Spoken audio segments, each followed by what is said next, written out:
And we are back. This time I'm going to show you the basics of how to use anchor points in Adobe Illustrator. Let us once again make sure that under View, the Smart Guides and Snap to Point are activated only. We want to have a black fill, no stroke for now.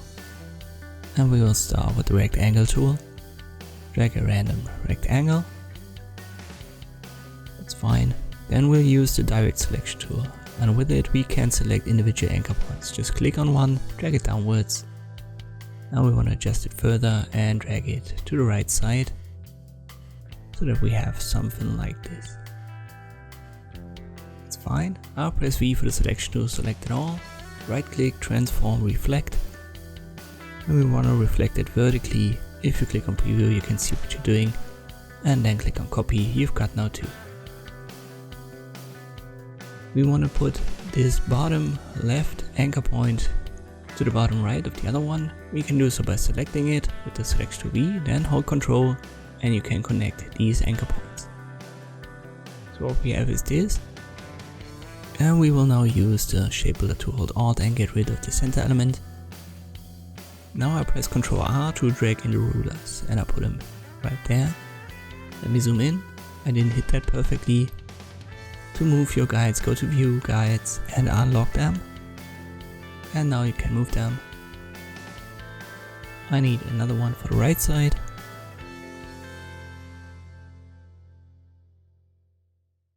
The left one should be positioned correctly. Let me do that again. And that looks fine. Alright. Go to View and lock your guides again. Then we use the Add Anchor Point tool and we'll click on these bottom points that we can find with the guides. Then we go to View, Guides, and clear the guides.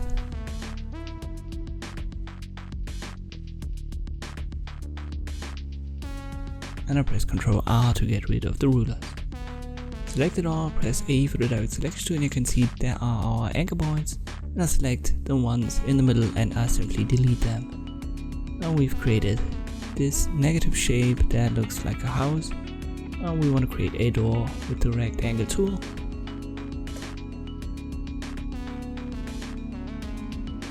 Select the top elements, right click group, select it all and align it to the center. Let me add some windows. I'll hold Alt, drag a copy out of it. Then shift click on both elements, right click group, and align them to the center as well. Let me change the color, maybe to a red.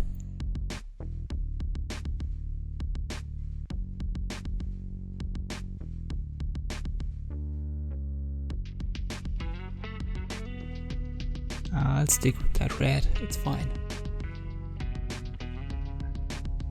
So these are the basics of how to use the anchor points in Adobe Illustrator.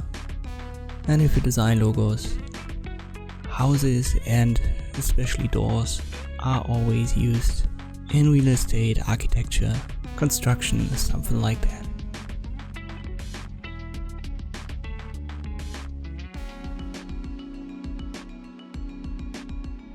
Let me change this one to yellow. I'm doing that to have an idea where to put the text. Always try to find similar sizes to create gaps and negative shapes in your logo designs. Whatever you can find, use it. Just like I did here with the windows. It's a detail you should watch out for when you design logos. And that's it. Thank you for watching and I'll see you next time.